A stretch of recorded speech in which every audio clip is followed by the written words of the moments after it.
Ladies and gentlemen, thank you for coming to Fired Up Citrus. Are you fired up? Doesn't sound like it. Are you fired up? Okay. I'm going to invite Don Taylor, the Executive Director of the Economic Development Council, up to get this program started. Well, I'd like to welcome everybody.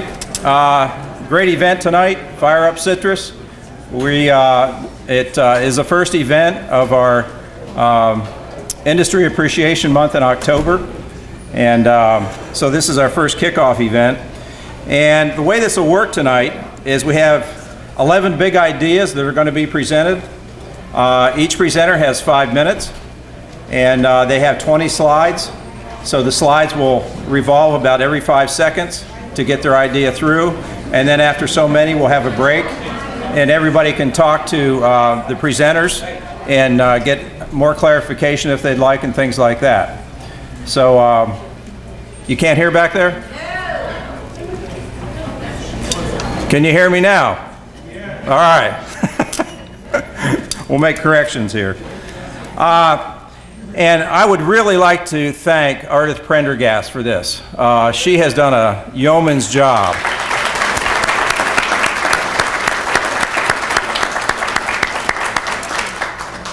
She put this thing together from front to back and got the presenters and helped put a lot of the packages together and things like that. So we really appreciate that, Ardith.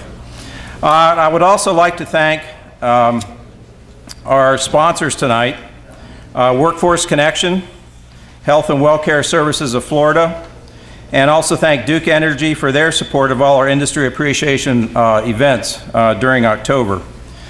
And since I have the mic, I'm going to do some shameless advertising of our other 3 events we have coming up.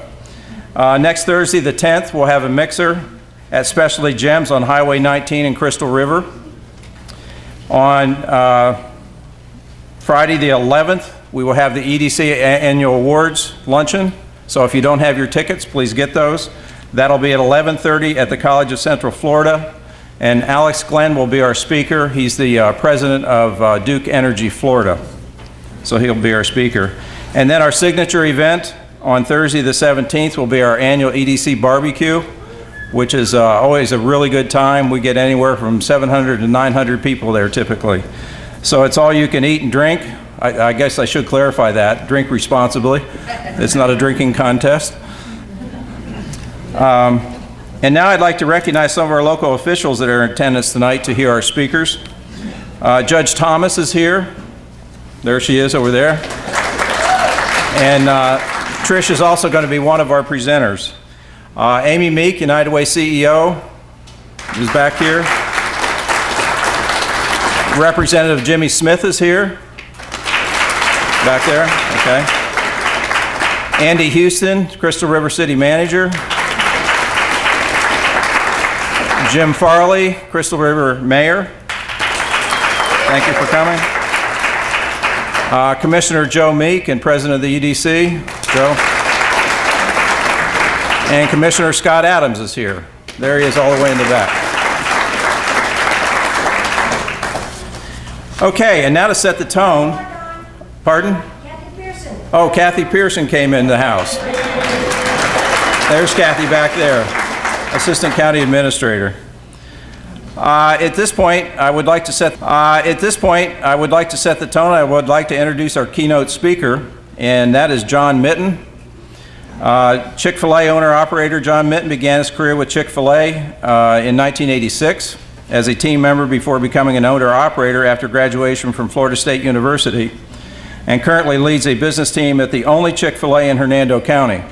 And if you'd like to come up here so we could have the only Chick-fil-A in Citrus County, we wouldn't mind that either. So think about that. John's Restaurants has received multiple community and business awards, along with receiving Chick-fil-A's highest sales performance award. But John believes his greatest accomplishment is coaching former team members to become operators and watching his team members grow and develop personally, professionally, spiritually, socially, while under his leadership. John also commits his time and efforts to organizations within the community. While being a deacon in his church, John currently serves on a number of boards, including past chair of the Chamber of Commerce of Hernando County United Way past chair, chair of the Bible Basics International, a global missions organization, past chair Hernando County YMCA, past president Jericho Road Ministries, and past president First Hernando Republican Club. So he stays busy outside of his restaurant. John lives on a farm in Hernando County with his wife of 22 years, Christina, and their 6 children, who are all homeschooled and active in the community and their church. So let's give a warm welcome to John Mitten.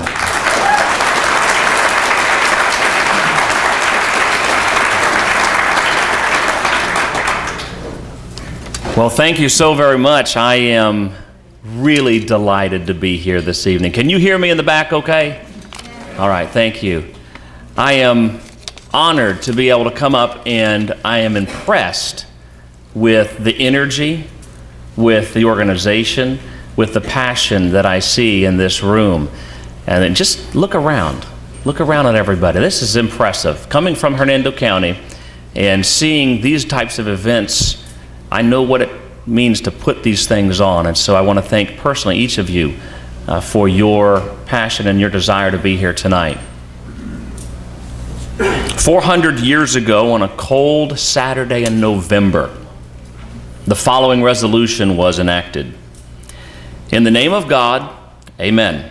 We whose names are underwritten, the loyal subjects of our dread sovereign Lord King James, by the grace of God of Great Britain, France, and Ireland, King, Defender of the Faith, etc., having undertaken for the glory of God and advancements of the Christian faith in honor of our King and country, a voyage to plant the first colony in the northern parts of Virginia, do by these presents, solemnly and mutually in the presence of God and one another, covenant and combine ourselves together into a civil body politic, for our better ordering and preservation and furtherance of the ends aforesaid, and by virtue hereof to enact, constitute, and frame such just and equal laws, ordinances, acts, constitutions, and offices from time to time as shall be thought most meet and convenient for the general good of the colony, unto which we promise all due submission and obedience. The Mayflower Compact was the culmination of a few brave families who came together at one time and with one voice declared their intention to establish a colony in this new country, one that would build, grow, and develop. That's precisely what I see tonight being about. You have come together at one time, and with one voice, you are on the premise that Citrus County, whatever it may take, is going to grow and is going to develop. You're going to do what it takes. To me, the terms economic development embody the very spirit of those early settlers. To me, that's what you are doing tonight. Economic development is not a sobriquet to be placed upon people to communicate corruption, graft, or backroom deals. Economic development rests on this truth, that change is inevitable. It's a constant in our lives. And so, therefore, we should plan. We should organize so that that change is something that is a positive contribution and not something that develops toward entropy. There are 3 reasons quickly I want to give to why I think tonight is so important. Number 1, because economic development works. Economic development works. From the humble beginnings of a small colony and many others like it, to in a scant 300 years become the greatest and most powerful nation the world has ever seen. It was economic development that was the engine that we rode to there. If you look at the Civil War, it was economic development that gave the North a competitive advantage over the South. You look at World War II. It was our economy, it was Americans that sacrificed and said, we're going to give up to go up. We're going to do whatever we need to do so that our economy wins. And indeed, if you look at some of the statistics, they're staggering from World War II.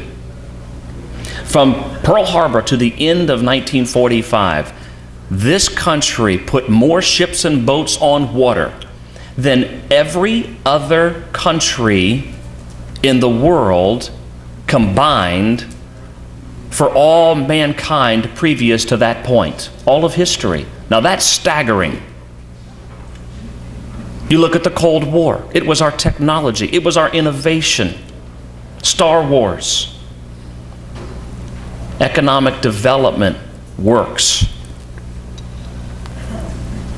For every dollar spent in manufacturing, invested in manufacturing, it yields $1.48 return, more than any other sector out there. Economic development works. So tonight's important because economic development works. It's important, number two, because you know what? It doesn't just happen. Doesn't just happen. You know, left to chance, how many organizations get built? How many industrial parks are founded? Left by chance, nothing takes place. I have a restaurant, as has been said, small chicken restaurant in Hernando County. Thank you for driving all the way down there periodically and eating. Between the staff, between the food and the ingredients and the equipment and the building and all the things that take place so that the guest has a great experience, if I left that to chance, that's a train wreck. That's chaos. It has to have a plan. It has to be methodical. And you know what? You have to sacrifice sometimes to make things work well. I like what Peter Drucker says when he says, the best way to predict the future is to create it. So that's why I think what you're doing tonight is so wonderful. Because Citrus County is here to do what? Create the future. It does not just happen. The last thing I think that really jumps out to me about why tonight's important is because I think the very future of our country depends on it. You say, come on, John. You're going a little overboard. Citrus County, economic development, the future of our nation. You realize we used to be number one in everything? Let me repeat that. We used to be number one in everything.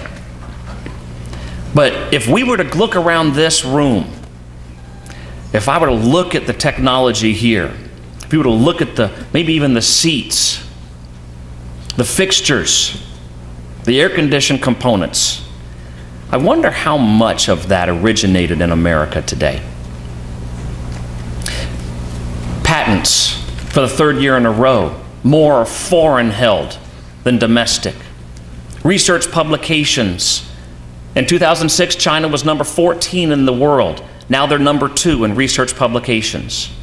You see, manufacturing in the United States accounts for 2/3 the amount of research, private research and development in America. 2/3, more than any other sector that's out there. And yet look at what has happened to manufacturing in America. Whereas in the 70s and 80s, 19 million employees, now we have 12 million employees. 2/3 of all private research and development. You say, yeah, well, we still have all of the smarts. For now. For now. I was in China back in April and May. And if you've been to China, some things just strike you. They did me. It's the second time I'd been there. And I had the opportunity to go up on top of my hotel and to look around, and for 360 degrees in all directions, crane after crane after crane after crane. 20, 30, 60, 100 cranes everywhere. They're building. And you go back the next year and you look around and there's cranes everywhere and they're building.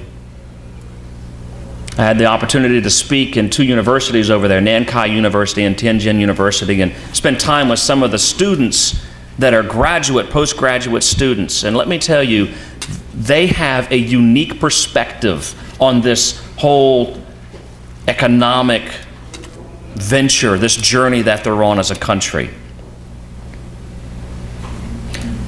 The test of truth for Confucius is reality over time.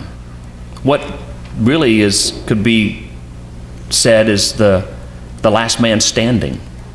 The culture that ends up on top is the one that was the best. It's a very survival of the fittest mentality. And they think generationally. One of our strengths is that we think entrepreneurially. Our opportunities are not limited by our heritage. That is wonderfully American. And yet the challenge with that is sometimes we don't think generationally when it comes to helping the next generation as we ought to. As a matter of fact, we have some in this generation that would prefer for their generation to be the one that reaps all of the gains, as opposed to putting it off to the next generation. What we do here, yes, in Citrus County, yes, in this region, economic development is not sequestered to urban areas. We can't just leave it to the Chicagos and the San Franciscos and the New Yorks. It needs to happen in Inverness, in Lecanto, in Homosassa, and Crystal River. It needs to happen in these rural areas because the next generation depends on it. Every generation, it's been said by a former president, has to learn freedom. And I would paraphrase it and say that every generation has to make that sacrifice for development. This nation and its future is something to get fired up about. It's not always wearing a uniform, but it's oftentimes, as the Mayflower Compact said, maybe changing an ordinance or a regulation or a tax, providing developmental support.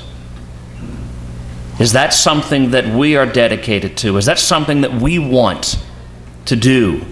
Yes, I think that tonight's important because economic development works. I think tonight's important because economic development just won't happen by itself. But I'm fired up. I think economic development, yes, in Citrus County, is part of the future of this country. And whatever little incremental gain we can do here, in this region, in this county, that's our children's future. That's our grandchildren's future. And if nothing will fire you up, I think that will. Thank you once again for allowing me to come and speak to you tonight. Let's get fired up about economic development.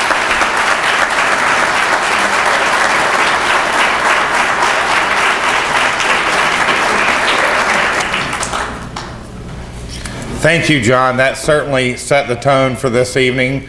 And who in this room, if he did decide to build a Chick-fil-A here, would frequent that place? That's enough customers right there to... We now get into the meat of the program for Fire Up Citrus. The presenters here tonight were chosen based upon their applications. The Fire Up Citrus Selection Committee reviewed applications only to narrow them down to 12.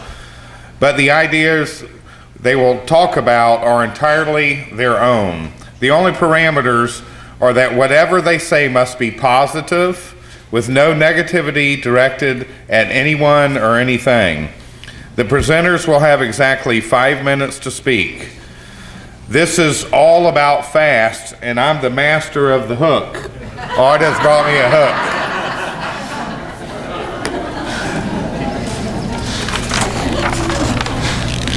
If you count the presenters in your program, you will see that although I said we narrowed it down to 12, there are only 11 tonight. Sometimes last-minute things get in the way, even for people who have ideas to fire up. Actually, I'll just tell you who it was. It was Dale McClellan, our Southeastern United States Farmer of the Year, who found out that he had won another statewide award and had to go to Disney tonight to receive it. So we'll give him the night off for that.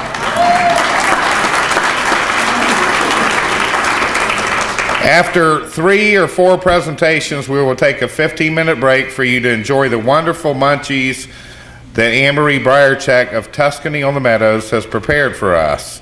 Get something to drink and network with your presenters and amongst yourselves. It will also be another opportunity to get your 50/50 tickets. All the proceeds of the 50/50 will go to support the GED program of the United Way. Presentations will begin again promptly following the break. And now I introduce to you the Honorable Judge Patricia Thomas speaking on the Citrus Connection, building a no wrong door culture. Judge Thomas.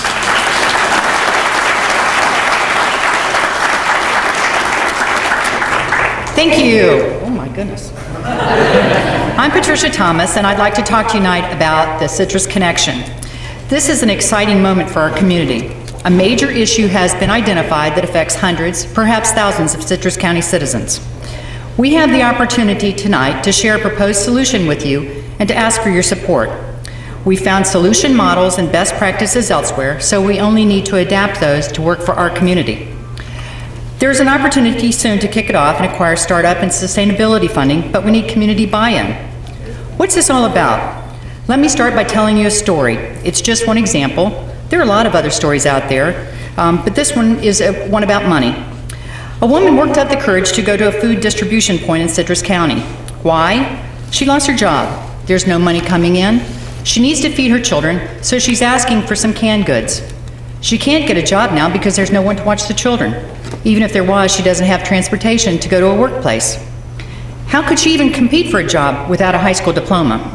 Oh yeah, and she needs dental work, but she can't even think about that at this point. She's just focused on feeding her kids and making it through to the next day.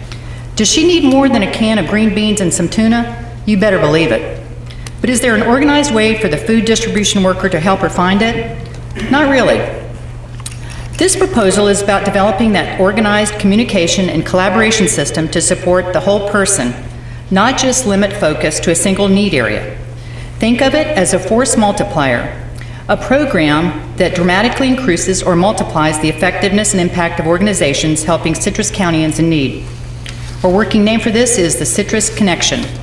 There are 3 parts. It starts with no wrong door culture.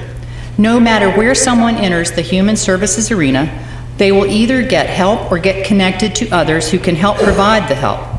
There's no wrong door, no, we don't do that here. This requires cooperating agreements among partnering organizations. It's built around a web-based program. Think of it as an interactive, comprehensive resource catalog that's human-driven and includes a way to identify a person's specific needs along with resources available to address them. It's implemented using a community advisor model that includes dedicated specialists as well as ongoing training for partner organizations. Advisor trainers ensure that the resource catalog is up to date, that the program is well publicized in the community, and that partners are responding appropriately. How do we know that this is a big issue? Well, there are 2 major groups dealing with people in need who performed community assessments and strategic planning earlier this year, and independently they both identified communication as a strategic focus need. One group was the Citrus County Hospital Board, which is legally required to perform the community survey and act on its results to improve the community's health. The other is the CEO Roundtable of the Citrus County Community Alliance, which represents almost 50 health and social service agencies. The identified communication issues were both among service providers.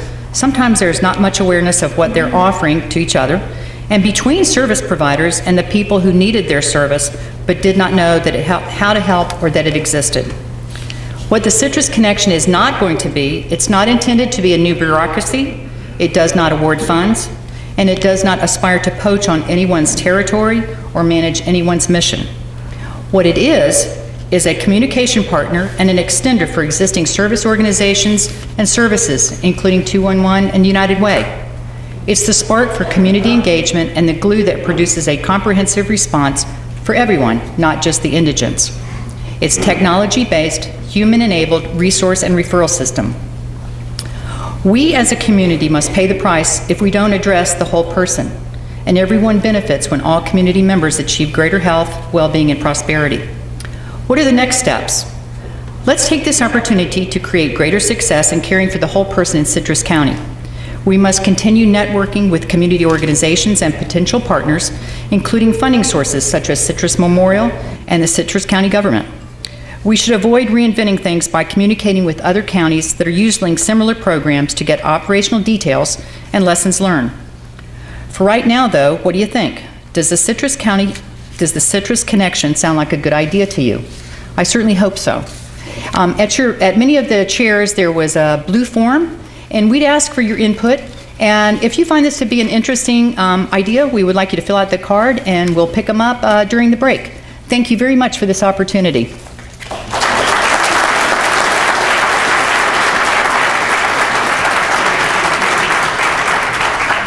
Thank you, Judge Thomas, and forgive me for forgetting to say all rise when you came to the podium. Remember that if you see me in the courthouse.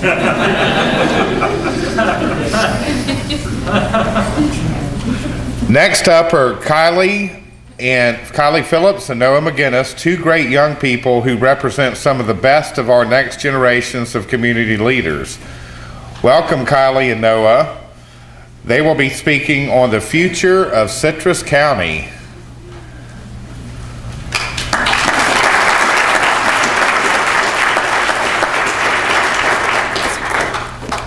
Good evening, ladies and gentlemen. I'm Noah, and this is Kylie. We're going to talk to you about the future of Citrus County, and I hope you guys get something out of our presentation. So, saying that, I hope we can fire up you guys, and you can get a listen to what we have to say.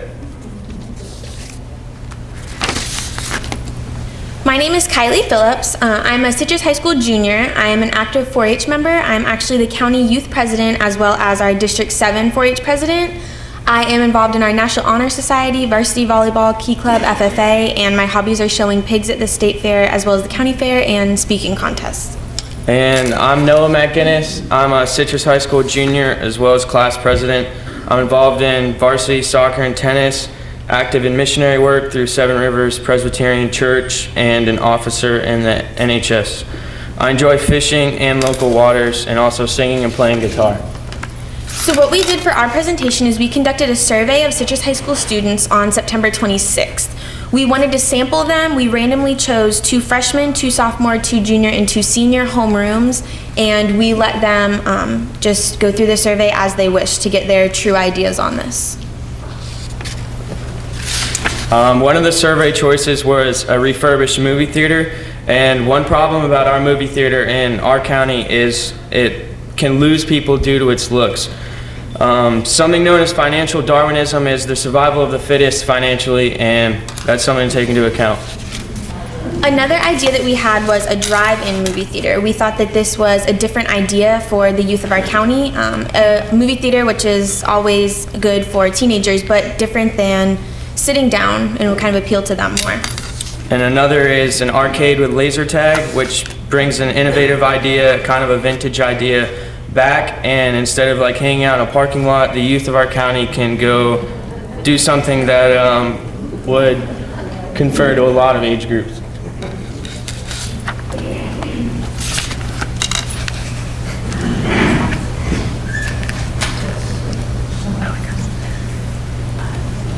Our next idea was a frozen yogurt parlor. Frozen yogurt is a new fad for young kids as well as adults, I believe. It's kind of a healthier alternative to ice cream. Everyone seems to like frozen yogurt, and so I thought that this would be a good idea for our county. And a scientific route and kind of a fun route for all the gentlemen and a few ladies out there is lakes stocked with bass. I know a big problem for the youth is not having enough bass to fish for, and it could bring a lot of fishers from all around Florida into the county. So this was our overall preference. As you can see, frozen yogurt was preferred by everybody. This covered every class that we surveyed. And so then the movie theater was next as a regular theater, followed by the drive-in.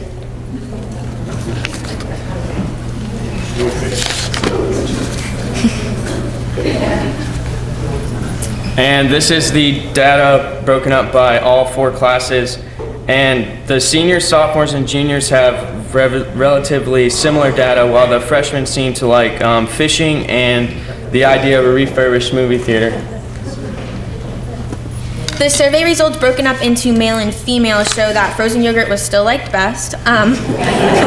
Females seem to like a refurbished movie theater, as males would prefer a drive-in.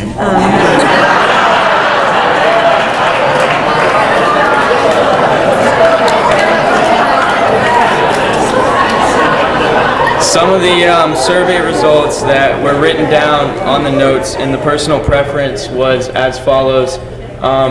Some interesting ones are a zoo, more campsites/parks, a boardwalk, a boat that goes to Australia, and an amphitheater. One of the biggest ideas that was reoccurred through this open-ended question was some sort of a teen club that was kind of conjoined with an indoor rec center. We saw over and over again that teens would like somewhere to go to play basketball, to be inside, a skate park, and that sort of thing. The reoccurring subjects were mostly retail and restaurants. So basically we have Arby's that came up, Five Guys, Chick-fil-A, a Starbucks, and Popeyes.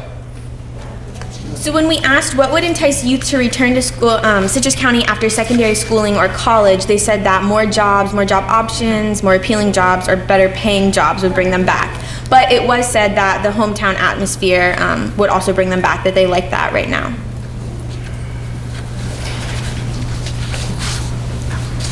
So a little bit about me and my view for Citrus County, kind of what I plan to do. I'm a junior right now, and so I plan on attending the University of Florida to major in animal sciences as an undergrad, and then going into vet school. It's always been my dream to practice large animal, and I've also always wanted to come back to Citrus County to practice here. My aspirations are, I want to apply to the Naval Academy, Annapolis, and I want to come back to Citrus County and try to open up a small business, so something that will appeal to everyone and they can have a nice place to eat and stuff. And the closing thoughts, we have a couple rhetorical questions for you guys in the audience, and how can you help the ideas of teens, and the other one. We would like to thank you for giving us this opportunity to present. We are really honored to be chosen at this event with so many well-known people in the community. Thank you.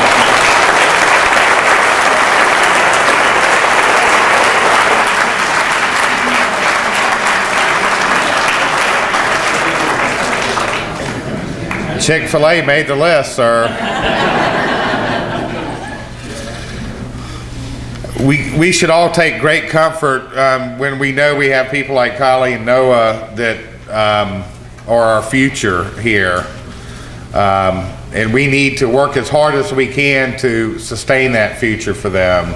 So they both want to come back to this beautiful county that we call home after they go off and get their education. So that should be our mission as a Chamber of Commerce and the Economic Development Council, to see to it that there's something for them when they get back. Our next presenter is Dr. Parish Desai and Ray Shariath and Jared McAllister, and they will be speaking about the Veterans Village. Come up. Those are three tough names. Well, thank you. And this is not regarding Chick-fil-A or basically ice creams and yogurts and movies. This slide is mostly for our heroes. And let me tell you how all this happened. About 4 months back, a veteran came to my office. Now, he came to my office, he was brought to my office, and he was old, he was malnourished, and when I looked at it, I saw what can we do for these heroes. He was close to 90 years old.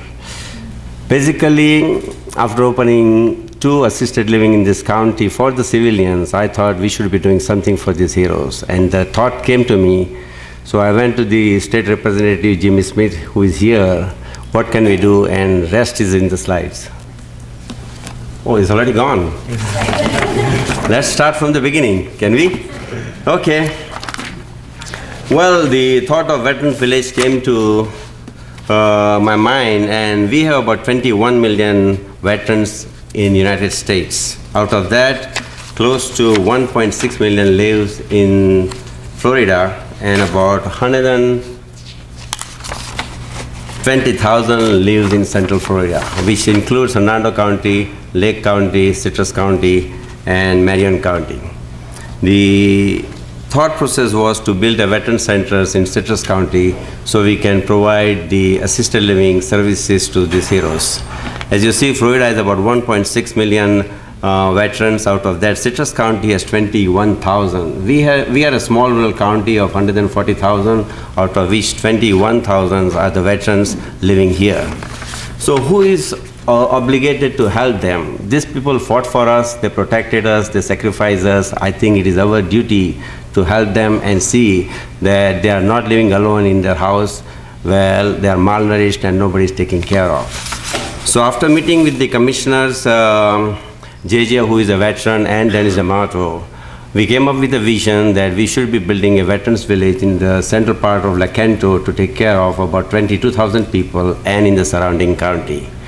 So at the present time, we have this veterans medical center in the center of the county, and there are about 32 acres, and we are planning to build about 1,000 units in incremental in this area.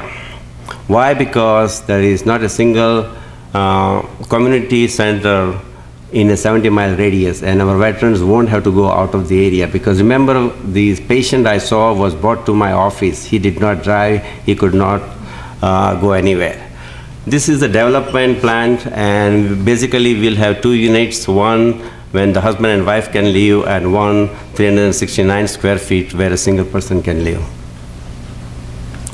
Funding will be a problem, but at the present time we have funding available through USDA, which is United States Department of Agriculture and HUD, and I'm sure we should be able to get 80 to 90% of the funding.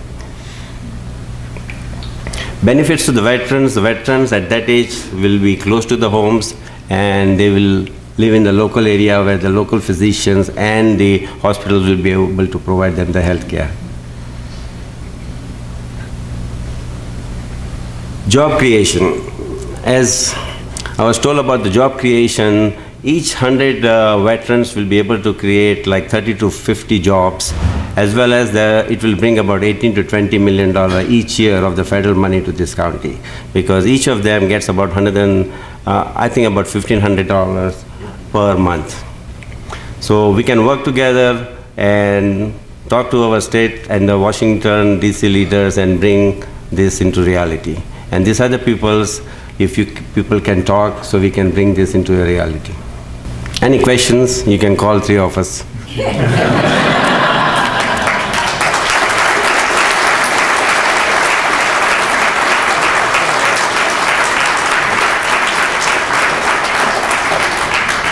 When this was first envisioned, we talked about some of this stuff will probably take root in this county. That's one we need to make happen. That's one we definitely need to make happen, because it's doing the right thing, but it's also economic development. So, Doctor, that was, and your team did a wonderful job there. We're going to take a little stretch break, get a cocktail, get a s'mores.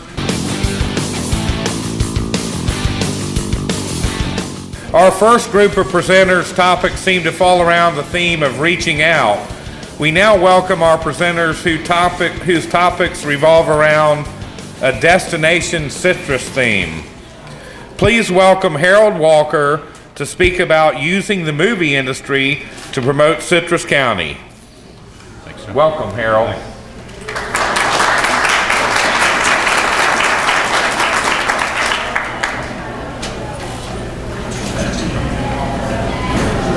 Here, just get citrus fired up right here. Look at this, fired up, all right?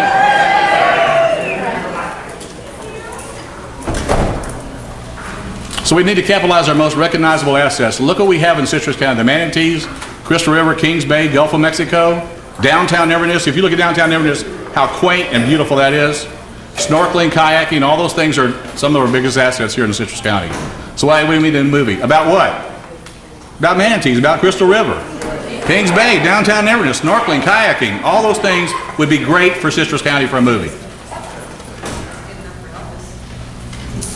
Why make a movie about a manatee? We're the manatee capital of the world, right? They're lovable animals. They work cheap, all right? We got movies about penguins, dogs, pigs, but no manatees. And manatees would be a great stuffed animal after the movie was over, right? You got to sell that stuff. Burger King, Chick-fil-A, they got to sell that stuff there to get the kids in, right? Perfect setting for a family movie. The water, great scenery, showcases some of our greatest assets, the Crystal River, Kings Bay. The shallow areas around the bay of the river would be perfect for filming, okay? Look at downtown Inverness. Perfect setting for a small town movie. They did the Safe Haven movie there in Southport. Great Florida restaurants, Stump Knockers, Coach's Pub, The Cove. Those places you could just go in and film. You wouldn't even have to build a set, okay? Beautiful courthouse, the quaint shops. Look at the Crystal River Mall. Close to the water. And some of the open stores there would be great for production sets. You could build something in there, the places that are open. The JCPenney has a food court. Heck, if they need something, they go right to Kmart, all right? You look at Crystal River High School, how gorgeous that is, but their campus has been just redone. A beautiful place for filming. You look at, I used to help mentor a kid at the high school. The place there is just absolutely beautiful. Quiet area, place perfect for filming right there at the high school. Citrus is nice, but I think it was Crystal River, okay. So plenty of local talent, boat captains, the dive shops, great local shops, some small town restaurants in Crystal River, the Crackers, Fat Boys, Oysters, Charlie's Fish House. Once again, all those areas would be easily to film in. You wouldn't even have to go build something, okay?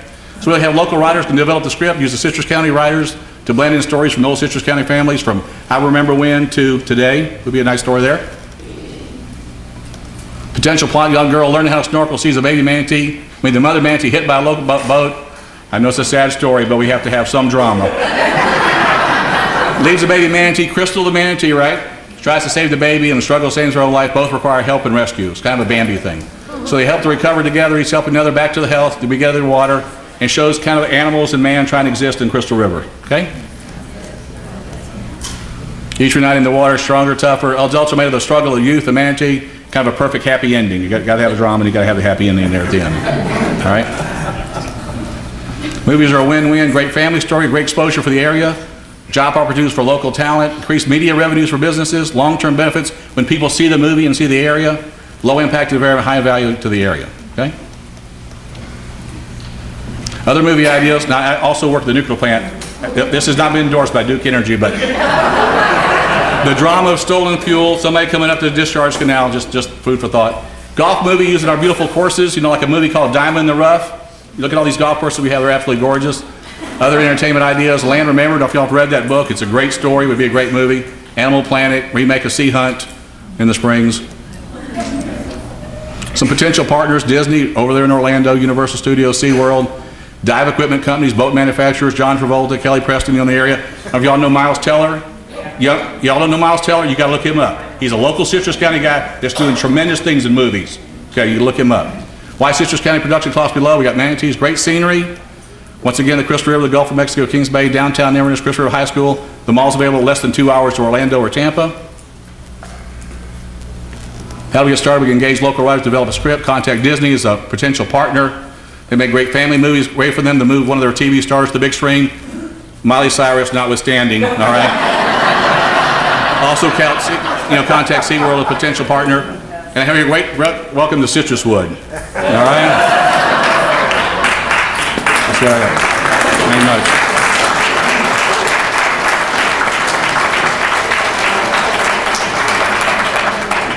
That was great, Harold. Who's the next George Lucas in Citrus County that can make this happen? The EDC can find a site for you to set up your new studio in Citrus County.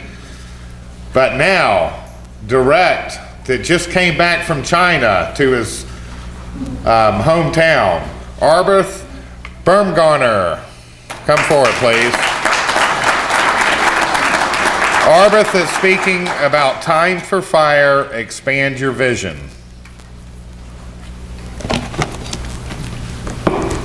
Fire brings forth new growth, fresh new ideas, and a change for the better. Focus, innovate, renew, and excite.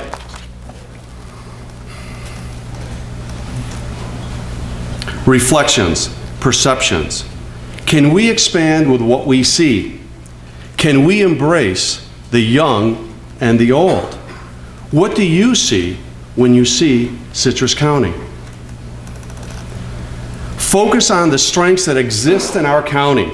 Innovate, innovate, and innovate. Renewing. Fire creates new growth. Create excitement in ourselves and in others. If you're a native Floridian or a transplant, there are so many reasons. Manatees, fishing, bird watching, to fall in love with our community. What do we want to create? We have some of the world's greatest natural wonders right here in Citrus County. Business-friendly environment. What are we offering to bring in a highly skilled labor force to Citrus County? We need to attract top professionals who have creative ideas. We need to attract organizational managers, and we need to attract entrepreneurial talent to put these ideas into place. For each new job, innovative job created, 5 additional jobs are created. That's 5 additional jobs. Austin and Raleigh are 2 wonderful examples for Citrus to study. How are we promoting Citrus County? Sunset or sunrise? Are we ready for a change? Do we really want a change? This can be a golden moment. Will we settle for a sunset, or can we envision a sunrise? Quote from Napoleon Hill: "The starting point of all achievements is desire. Keep this constantly in mind. Weak desire brings about weak results. A small amount of fire brings a small amount of heat." Citrus County accommodations. We have 0 5-star hotels. We have 0 4-star hotels. If our desire is to become a world-class tourist destination, we need to attract companies that understand hospitality. Resorts bring in dollars. Marriott, Sheraton, Westin. Have we approached these world-class hotels and asked them to join in our excitement of our community? Ask them to visit. The timing is perfect for them. Citrus County Convention Space. Tampa has 600,000 square feet. Gainesville, 25,000 square feet. We need to develop a study in conjunction with our international hotel chain to create a hotel convention center. The indispensable first step to getting things you want out of life is this: decide on what you want.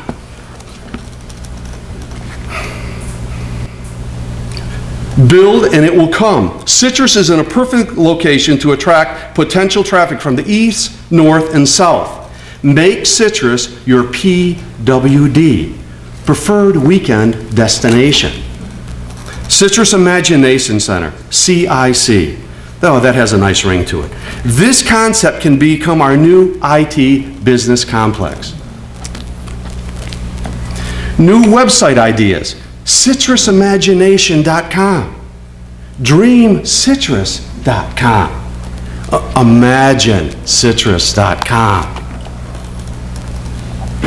It's time to get out of the box, Citrus County.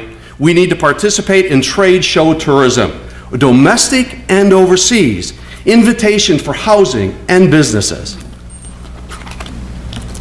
Fire brings forth new growth, fresh new ideas, and a change for the better. Is Citrus County up to this challenge? My belief is a resounding yes. Time for fire. Time for fire, Citrus County. Can we expand our vision? I invite each and every one of you to get out of the box and expand your vision. Let's do this together, Citrus County.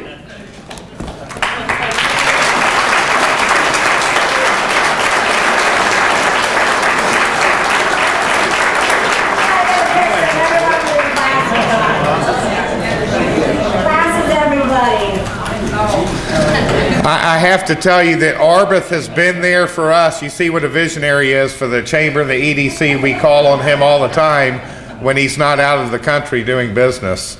And Dr. Desai, did you happen to hear him say that we needed some 4- and 5-star hotels? I understand that you are capable of doing that if you so choose. If the market is right, sir. And to the city of Crystal River, I think you're getting to a point where he may be able to do that in the city. Mayor, thank you. Did you get that on the record, Jerry? We're pleased to welcome a very good friend of the chamber, a great friend of this community. One thing we have learned about Art Jones through his One Rake at a Time program is that when Art Jones sets his mind to something, it will happen. So I guess we will see soon a Crystal River Aquarium. Come on.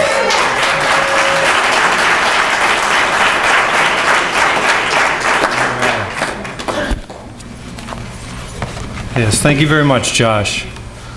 Yeah, Citrus County is one beautiful place. That's all right, and it has a lot of unique natural resources. Kings Bay and Crystal River were once considered the shining gem of the Nature Coast. However, today we sort of inherit it, and it's in need of a lot of help. Where we find the clear sand now is where we have gone out there and we've cleaned up the Lingbia algae that was covering up that beautiful white sand bottom. And the more we're cleaning it up, the more determined we are to keep going. And everybody's come out to clean up. When I have a cleanup, I'm amazed at how many people show up. I'm also amazed at how beautiful it is underneath the water there. Here we are, we're over there in Cedar Cove. I mean, we are taking out ton after ton after ton of Lingbia. And the beautiful thing is that we're creating new little sort of miniature Three Sister Springs areas. Look at what one person can do. Quite a pile of Lingbia there, huh? It's just amazing. And we also know that education is key to prevention. So yes, we found the bay and we need a whole lot of cure, and we're starting to cure it. But we also need prevention also. Our goals are to restore water clarity by removing the algae and silt that causes all that cloudiness and is crowding out the good aquatic plants. We're looking to improve water quantity by unclogging spring vents. There's fresh water coming up out in the Gulf of Mexico because the spring vents in Kings Bay are clogged up with too much Lingbia and silt. And then look what happened to our mall. We've got Belks. Belks is moving out. Another empty storefront. So there's another fixer up there. What can we do? How do we sort of combine these two issues? Because everyone knows how much I love Crystal River and I want to see it prosper. Well, how about a Crystal River Aquarium? Yes, that's right. How about we bring in a world-class, first-class aquarium into that facility? I have shopped it out and I found some incredible aquarium builders, and we've looked at the space, we've talked to mall management, and they're like, yeah, it's got 63,000 square feet there. What a great place to put in an aquarium. And this aquarium can educate people, because many people come to Crystal River and they see us raking out the Lingbia and they say, well, why are you doing that? What's going on? Well, now we can have a Lingbia tank showing them what's going on there. We can show them what's under the water.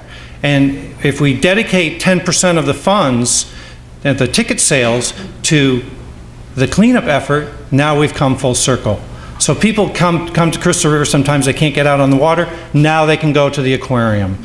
And so that just makes too much sense. They can see what's going on, they can see what the underwater life really should look like. You know, from the fish tanks, the fish that should be out there, the scallop beds, the stone crab beds, so we can show them what's in the lakes out near Inverness. We can do whatever we want with this aquarium. And these people will custom build the aquarium. They have licenses, so they'll bring in the fish, they'll stock it for us, bring in a penguin tank for the kids. I mean, this is going to be amazing. We have so many visitors that come to Crystal River that want to see the manatees, and they never quite are able to get out to the water to see the manatees. Well, now they can come to the aquarium and see the sea life and see the manatees. Maybe we can put in a manatee rehabilitation center, a sea turtle rehabilitation center. We can connect with the Academy of Environmental Sciences and the Marine Science Station, connect with the college, so that now we have an education center in there where people can learn about marine science and such. So there's just so many wonderful things we can do there. Put a charter school in there. It's just amazing what's going to be happening. You know, a dolphin tank where people can come out and touch the dolphins. So it has great potential to really revitalize them all. Now we've got the Crystal River Mall as a must-see destination. People come from miles around. And look, we've always had a great relationship with manatees. So we're investigating putting in a manatee rehab and rehabilitation center there too, where people can see those manatees. How often do they come to Crystal River and they say, where do I see a manatee? And I send them to the bridge. They may or may not see a manatee. Wouldn't it be great if they could see one? The Homosassa Park has over 300,000 visitors a year visit it. There's no reason to believe that these people that visit that park wouldn't stay an extra day and visit the aquarium in Crystal River. Our grandparents are going to bring the grandkids. The Crystal River Aquarium can be a hub to so many things that go on here.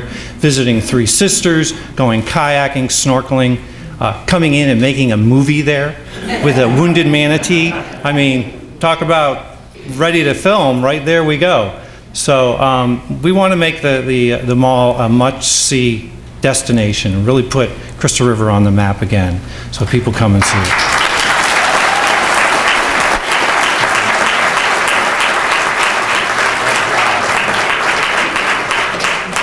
Great job, Art. Art's done a lot of research on that, and we want to hear more about it. Another great filming opportunity would be a reality show of our county commission meetings. I think he could probably make I think we could probably make some money on that. If anybody would like to invest. Scott Baggerly is next with his ideas for Cracker Country Adventure, creating a Florida heritage destination. Welcome, Scott.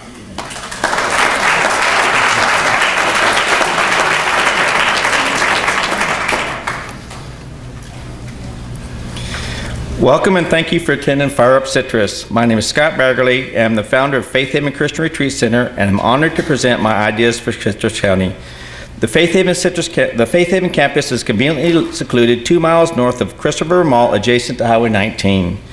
Faith Haven is not a church, and we do not impose doctrine. We operate with a Christian. There you go. Faith Haven is not a church, and we do not impose doctrine. We operate with Christian values. Numerous groups have helped and are deemed friends of Faith Haven. Community is a key factor to Faith Haven, as we offer a family-oriented facility to make memories and build relationships. We're developing the Faith Haven campus in phases as funding is available. Phase 1 is Sequilly Stables. Phase 2, the low ropes course. Phase 3, the conference center. Phases 4, 5, and 6 are high ropes course, education facility, and the development of a recreational lake. Numerous activities are currently available at Sequilly Stables. Counselors and wranglers for Camp Sequilly are volunteer positions where students are taught leadership, team building, and horsemanship skills while earning bright futures and community service hours. The Citrus County economy is 23% influenced by tourism. Let's capitalize on this established market. In addition, 42.1% of Citrus County is over 60 years old. Cracker Country Adventure would provide activities that entire families can experience together. We have a seasonal tourism market with manatees and scalloping that fill the hotel beds. Cracker Country Adventures would be a year-round attraction to entice visitors to the county. Ecotourism in Citrus County has been featured in television and mass media productions. Zip lines, canopy tours, elevated challenges, eco-safaris, recreational tree climbing, agritourism, and stock fishing lakes would provide visitors additional adventures. Think of Cracker Country at the Florida State Fair, open year-round in Citrus County. Elevated zip lines and canopy tours are found worldwide. These adventures draw people to experience the thrill of controlled risk. One quick internet search will reveal a mirage of locations throughout the states. Let's utilize established tourism markets. Recreational tree climbing is for people of all ages to combine exercise, education, and the outdoors into one great activity. The great thing about this adventure is almost anyone can do it. Climbing systems are available for those with physical disabilities, including those in wheelchairs. High ropes elements, horizontal elements can be single elements or as a part of a static course. Vertical playpans are comprised of a series of difficult to climb obstacles and climbing walls, which two can support simultaneous climbers, are all tried and true traditional high ropes courses. Agritourism is very popular as people want to experience how do farm work and where do eggs come from. Getting tactical experience, unlike theme parks, farm tours are growing in popularity and are a rewarding educational family experience. Eco Safari tours using horse-drawn carriages would feature that step back in time experience for visitors to see Florida cracker horses and cows and flora and fauna that most people do not know exist. These tours can include chuck wagon lunches. A stock fishing lake will provide that once-in-a-lifetime memory of a child catching that first fish. Whether first fish or just taking a family fishing in a safe, controlled environment is priceless.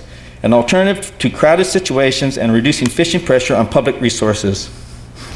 The Veterans Village is an option for veterans to utilize the adjacent campuses while receiving therapy. Using the equine-assisted psychotherapy available at Sequilly Stables, combined with scuba, swim with the manatees, and challenge courses would round out the veterans' needs.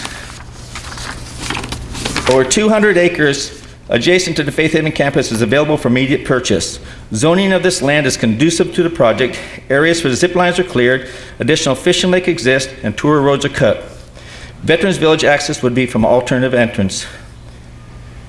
Cracker Country Adventures would be set up as a company according to the best economic structure. Local professionals and investors would comprise the board of directors, and with the knowledge of the board, the project would have the best interest of the local population and businesses in mind. Faith Haven will work in conjunction with Cracker Country Adventures with established programs and infrastructure. Sponsorship is encouraged for completing Faith Haven to maintain debt-free to offer the facility at the lowest cost for groups and individuals regardless of financial limitations. Faith Haven has a relationship with a company for the development of the courses. Local contractors would be utilized to keep the resources within the local economy as much as feasible. Local expertise will be consulted during the design to keep the facility as close to Florida heritage as possible. Numerous possibilities are available for the development of this project. Using the people and the resources within Citrus County will be the best option, as it will keep the commerce in the local economy. Local people using local resources to benefit the local economy. A project of this magnitude will draw publicity and interest nationwide, increasing business within the local hospitality industry. Cracker Country Adventure and Veterans Village will provide year-round employment and be a substantial benefit to Citrus County. Thank you.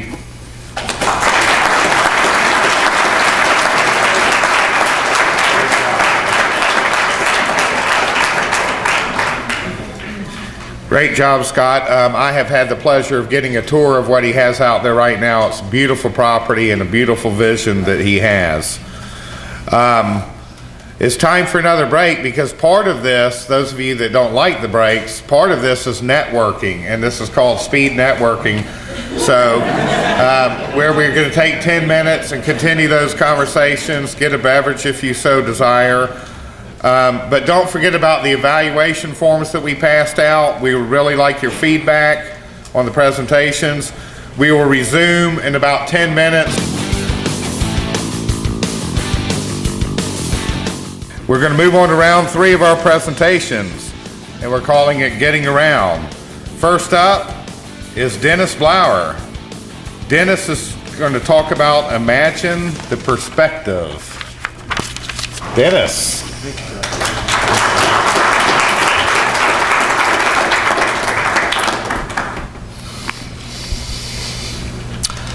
We all like the higher perspective. When exploring, nothing beats climbing a tower to look out over treetops. I just love the change of perspective. Ever wondered how beautiful it must be to glide over the canopy and sawgrass like birds?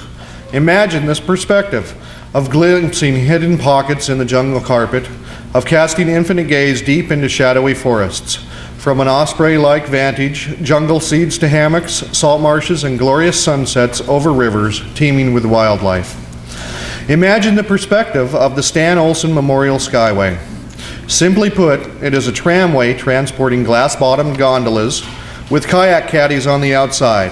For about 5 miles, riders can traverse the coastal expanses just over the tree line along the Homosassa River's north bank. The route would begin near the old Casey Crump's property and land at the old Crow's Nest property. At either end terminal, infirm and adventurous alike may embark, disembark, or ride through. Ours is a visual society that appreciates a good wow. The Skyway will provide that visual wow as soon as riders board it. It lifts them off the ground into the sky, realizing they're going to see the wilderness like never before. Photographic opportunities will abound. Paddlers might also use the kayak and equipment caddies on the gondola's outside shell. They can plan one-way trips to or fro, timed to the tides. The beauty of the Skyway is its highly accessible entertainment for very low impact to sensitive wetlands and wildlife. We've all heard the saying, take only pictures, leave only footprints, but how about not even leaving footprints? In this way, the Skyway could actually lend itself to the oversight and protection of coastal areas. Imagine the perspective. So how do we do it? Well, we already have economic models on which to loosely base. Ski areas use gondola tramways with equipment pockets. Ski lifts traverse sensitive wilderness areas. An established industry with readily available parts and repairmen already exists for this model.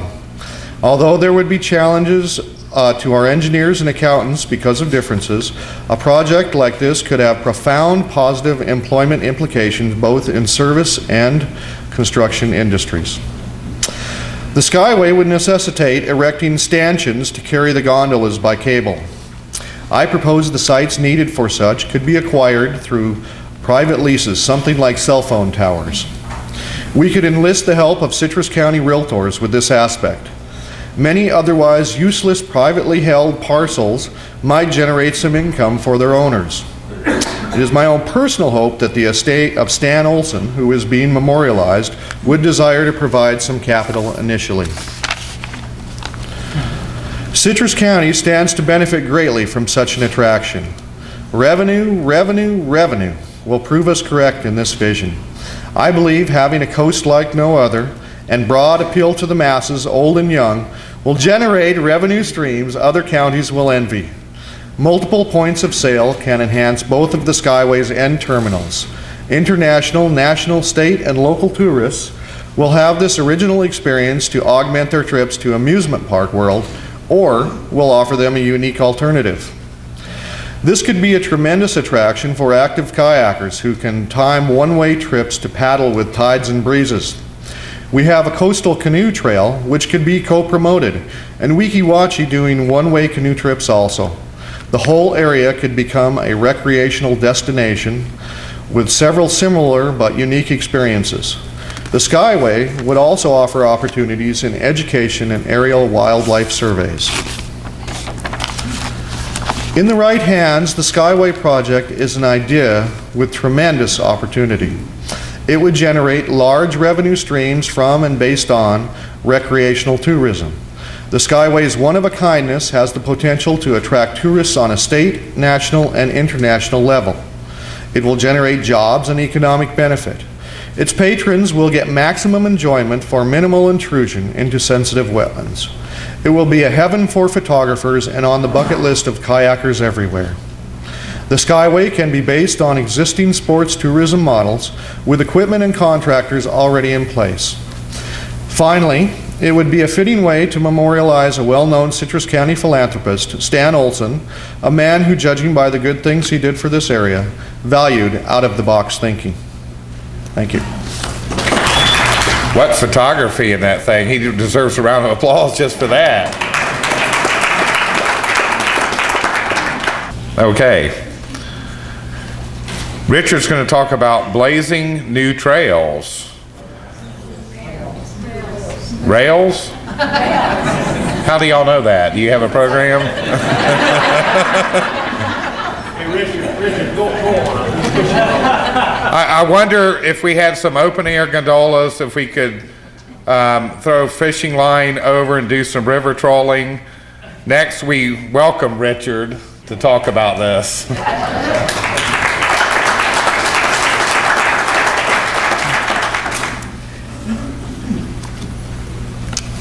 Hi, good evening. My name is Richard Fernley, and my presentation is Blazing New Rails, How Citrus County Can Lead Rural America Back to Prosperity.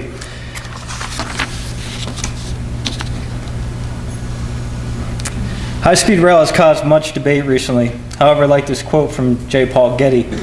The businessman who goes against the current of popular opinion should expect to be opposed, derided, and damned. That's what made me rich. Literally. Florida was sparsely inhabited and in economic shambles after the Civil War. Until two guys named Henry Plant, Henry Flagler, spent their personal fortunes bringing the railroads to Florida. This would catalyze Florida's great prosperity in the 20th century.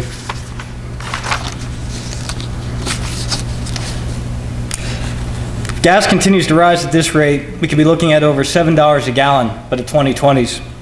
These scenarios are not economically sustainable, and for rural communities like ours, would be devastating. Opponents of rail tend to say it is too costly, but when you consider the cost of keeping vehicles on the road in the future, roads end up being more costly. Continuing to sink money into roads is not a long-term solution. It is throwing good money after bad. In the next 40 years, the population of Central Florida is predicted to double in size. Has anyone been on I-4 or I-275 recently? Where are these people going to fit? So again, we find the money we were saving up front is not truly a savings at all. Rail is more efficient and less costly.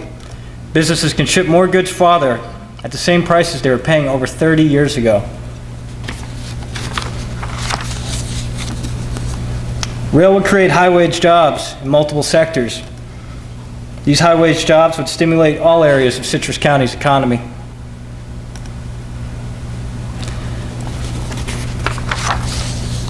Tampa and Orlando would be reachable in less than an hour. This would attract high-wage earners from those areas to Citrus County.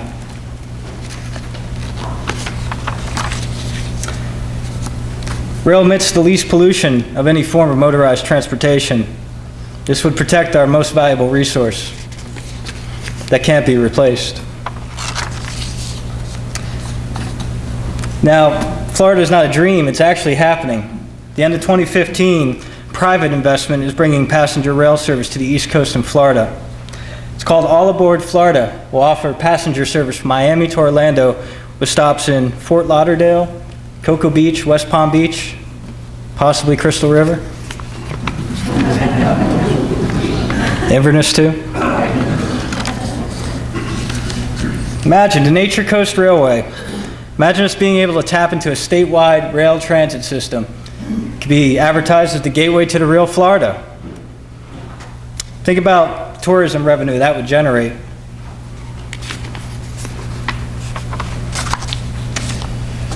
The cost benefit. Well, rail access would make our bountiful supply of affordable housing available to areas like Tampa and Orlando, where there's great demand for a lower cost of living.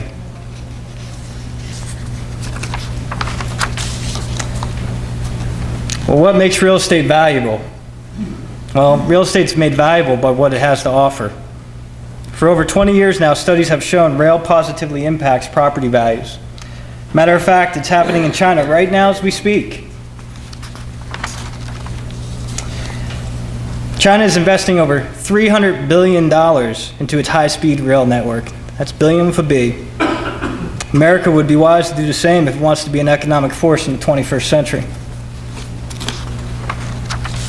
It's not too long ago our county was covered extensively by rail. It can happen again, and I believe it is not a question of what we could do, but more of a question of what we have to do.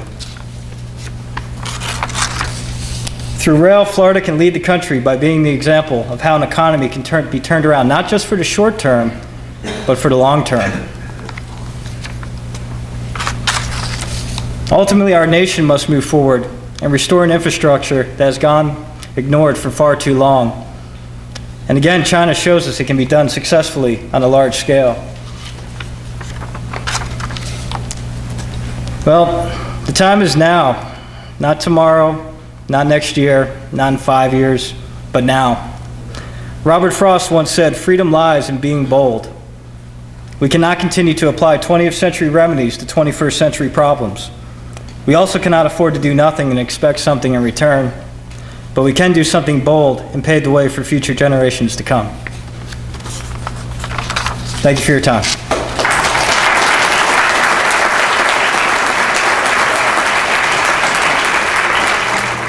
That was great. And the next man walking up is Wayne Sidford, who has another idea for getting around in Citrus County.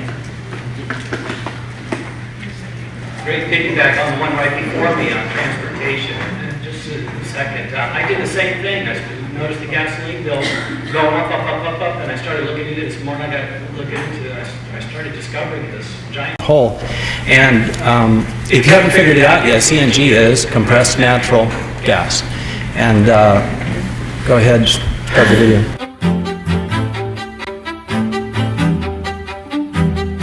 What really excites us about these vehicles is they really truly are a different take on natural gas. This isn't just a slight tweak to what's been done so far. This is just a complete departure. It's a clean sheet approach. For less than $3,000 when you buy the vehicle, you're able to do most of your driving on a fuel that could cost you $1.50 less for each gallon that you use. I mean, that's a very significant savings you can start realizing very quickly. There really isn't any technical limits or barriers of why natural gas can't be used to replace diesel or gasoline in any application. It is very versatile. It's cheaper. It's cleaner, and it's abundant. It's ours. So no compromise on performance, on the space of the vehicle, how they use the vehicle. If you want to be in a Mustang and you want to go fast, you've got 100% of the horsepower that this vehicle has if it's just a regular gasoline when it's next to you. So I think there's about 60% of homes currently in the United States have natural gas access in their house. So I mean, if you can bring your gas station home, how convenient is that? Really fun to get out into the public and let people kick the tires on these and see that they're going to be just like the cars that they drive on a daily basis. And so I think that that's going to be fun to take that message out to the public. So really our vision with these was that the vehicles be no compromise, and we can say very definitively these vehicles all demonstrate that 100%. There's no barrier there.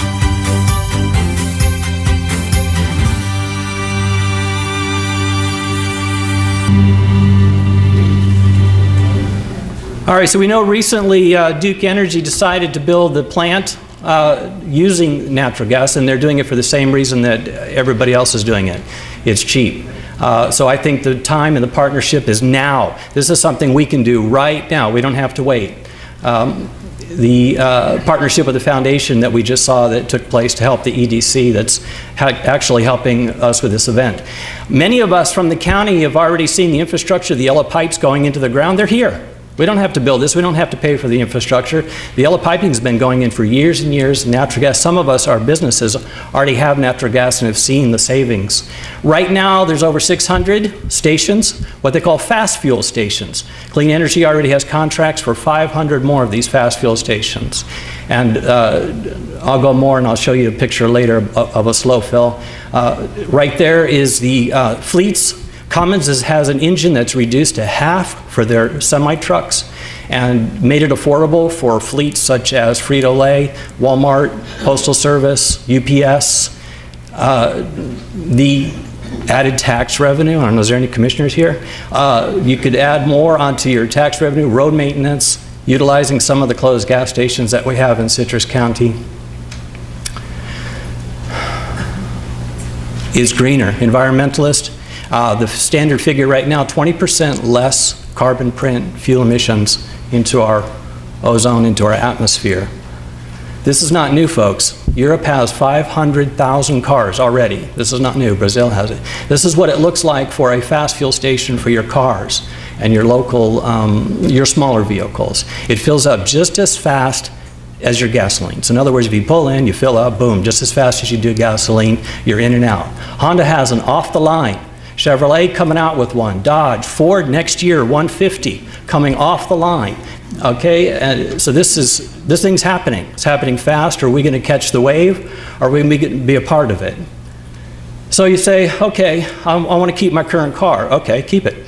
$3,000 to convert any car, probably a pay for the conversion in 2 to 3 years. And there's subsidization, there's federal, there's tax incentives, there's federal and state tax incentives. These cars are by fuel. If you can't find a station, guess what? Flick the switch, go back to gasoline. You don't get stuck anywhere. Parts, jobs, 20,000 cars, only 1/5 of our car population converted would be $60 million in revenue, banks, financing. Okay, I don't want to wait for the fast fuel station. This one goes in your garage, fills up overnight, while you're sleeping. GE right now has one that they're working on for $500. Goes in the garage. Right now, if you look in the satellites, they're burning it. It costs more to ship it than it's worth. That's how cheap natural gas is right now. You look at the satellite pictures, you can see the flames. What a waste. We have this unbelievable natural resource. The best part, the savings. I want my gasoline bill reduced. Can you imagine Utah, 86 cents per gallon equivalent? This is incredible. I want my gasoline bill cut down to 1/3 or 1/2 of what it currently costs. I think that's it. Very good.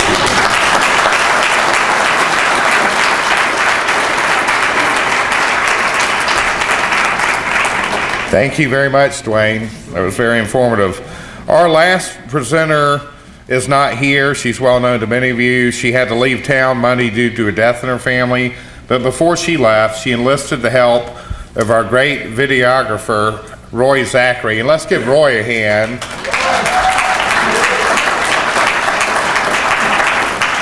Roy is always there for us when we need him. To turn her presentation into a video, which we present now, please do not forget to fill out your evaluation forms. Your feedback is essential to Fire Up Citrus as the presentations that you are hearing this evening. We have copies of all these presentations. This is on film, so anybody that's interested in seeing these, we're going to follow these things up. Don doesn't have a whole lot to do right now. I'm just kidding. But we're going to be talking about what we can do to help some of these ideas along. But Teresa Foster is talking about the power of one, and then we're going to have some closing statements by the chairman of the county commission and the president of the Economic Development Council. So here's Teresa's presentation. Wow, we've seen some great presentations at Fire Up Citrus. But what does that mean to you, sitting in the audience? Does it make a difference? Will this impact you? Hi, I'm Teresa Foster, and my presentation today is Choose Citrus, the Power of One. My question to you is, how are we going to make a difference? I don't have any new ideas or discoveries or inventions. I wish I was going to be the next Steve Jobs, but I'm not. But what I do have is a contagious belief that we as individuals can change Citrus County for the better for each and every one of us. I believe in the word ownership. What do I mean when I say ownership? Am I talking about something you can touch or feel? For those of you in real estate, I'm not talking about land sales. What I'm talking about is the act, the state of possessing something, ownership. It's a state of mind that each individual in Citrus County believes in what we do here. We work here, we live here, and we play here. We want to make a difference. We want to grow Citrus County to be the best it can ever be. And how we do that is by our actions, by our words and our deeds in our community. We're very careful to talk about everything about our county in a positive light. We don't go around and say negative things on any kind of social media platform or to our coworkers or to our friends. What we do is we create a state of mind in the whole community that says, choose Citrus to live, work, and play here. And we do that by every day sharing the positive things that make us who we are and show us how we're connected. I mean, for those of you who live in Crystal River, I know you know somebody who lives in Floral City. That's what makes us different, is who we are. We know each other by name and we care about each other. But what we have to do is care about our county as a whole collective being. We have the power to choose Citrus and make a difference. So we've talked about ownership, which is what we all have and we should have responsibility for. Now let's talk about how to apply that ownership with the power of one person. There are over 141,000 people that live here in Citrus County, from children to seniors. How does that make a difference? How do we apply that? What if each and every person just invited one person to visit Citrus County and spend $20? Money they weren't planning on spending, disposable income. Can you imagine the impact that would have on us? What if that one person invited the one person who came to visit us and loved our county and decided to move here with his family? He brought his business here and he changed our community. What if he had a unique idea for a business that none of us have thought about? But Grandma down the street heard our campaign about choose citrus, live, work, and play, and took on the responsibility of inviting one person to spend $20, and that responsibility changed us. And it didn't cost us anything. And it's not a us or a thee problem anymore. It's a our problem. And we take responsibility and we take ownership to create the Citrus County that we want to be here for thousands of years and to be remembered. So how do we implement ownership? Choose citrus, the power of one. There's one prerequisite, and that is to let go of our past. Let go of our thinking that we can't. Let go of any kind of thing that keeps us from moving forward and embrace the change. Choose citrus, the power of one. Each and every individual in this great county have the power to make a difference here. All you have to do is believe in it and promote it. Promote where you live, work, and play. I'm going to end you tonight with kind of a cliche quote from Gandhi. Be the change you wish to see in the world. My question is, do any of you believe that in your core? And I want you to ask yourself, am I the change in Citrus County? And you should come up with the answer, yes.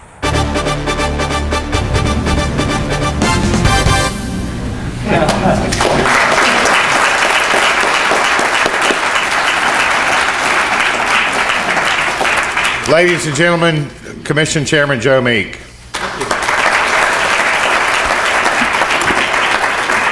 Well, good evening, everybody, and thank you all very much. I'll be brief, which is hard to believe for some people here, but we just want to thank you all for coming and being a part of this. We especially want to thank all of the presenters, 11 different presenters with 11 great ideas, and it means a great deal for us on behalf of the Economic Development Council and the Citrus County Chamber of Commerce.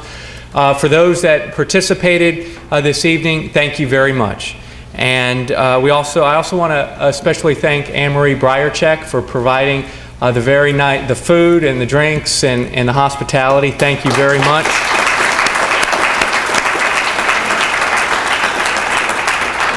We want to thank again Mr. John Mitten of Chick-fil-A in Spring Hill, and again encourage you to please come up to our community whenever you can. As I'm sure you've heard that 1,000 times tonight. So thank you very much. You did an excellent job. Very motivating and good job.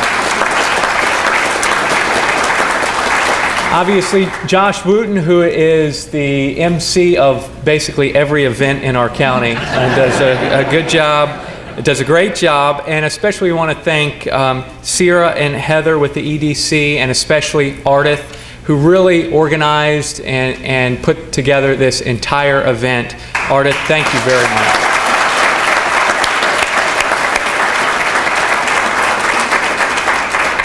And lastly, we just, I guess a little personal comment here. As somebody that's born and raised in this county, my wife and I both are born and raised here. I think one of the things that we try to talk about, and you guys did a good job as well. But one of the things we talk about is, as someone that's from here, and I've said this 100 times, but my wife and I both graduated from Crystal River High School. We both left. We both went to college. We both moved back here, and I can count on one hand how many of the people that I graduated with did that, and Amy and I are two of those. And Jared McAllister, who is here, and Meredith Lindley also went to Crystal River. They are also back, but our mission and our goal is to try to increase that and try to change that and try to keep the individuals raised here and encourage them to come back to this community and have an opportunity to have a successful life and one in which they can make a good living and enjoy the great community that we all live in. And we're going to make it happen. And we're going to make it happen by doing the things that the presentations that were here tonight and the hard work that everybody in this room gets up every day and does. And so we're going to do it. And with that being said, what is next? Well, we'd ask you to fill out the forms that you all hopefully got when you came into the door here. Give them back to us as well. We encourage you to... Oh, I'm sorry. Thank you, Josh. I'm kidding. We encourage you to contact and become involved with our Economic Development Council and the Citrus County Chamber of Commerce, and also those that presented here this evening. Contact them, become engaged with them, and let's work together and make this thing happen, because tomorrow's going to be a better day than what today was, and the future of our community is very bright. Citrus County is a fantastic place to live, work, and play because of the people that are here tonight and the people of our community. So God bless you. Thank you very much. We want to turn it back to, I think, Mr. Don Taylor. At this point, I would like to thank everybody for coming. Let's take this energy that we have tonight to move Citrus forward, create our own vision, as John said, and as Teresa said, we're the power of one. Let's all work together to make it happen. Thank you and have a good evening.